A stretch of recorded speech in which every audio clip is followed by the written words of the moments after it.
is CSWP mechanical design and CSWP, I think he meant A and P, useful for electrical vehicle design.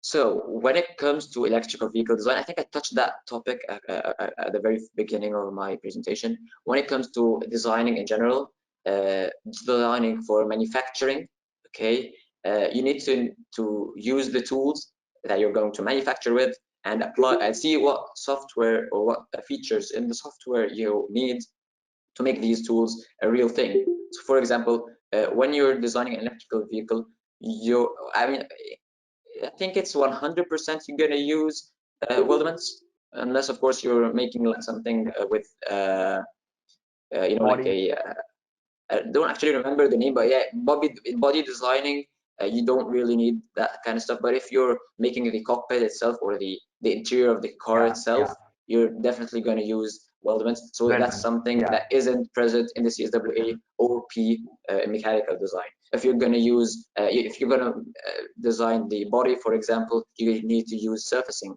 okay, and so on. So it depends on what team you're in, what sub-team you're in, and what's the role that you're going to do. And according to that, you can say, yeah, we're going to use these and these and these manufacturing ways to model a model. To make a model with these ways, I need to have certain skills in the software in these areas. So you work hard in these topics, and if these topics have exams, most probably they will, so then you can take the exams in these specific topics.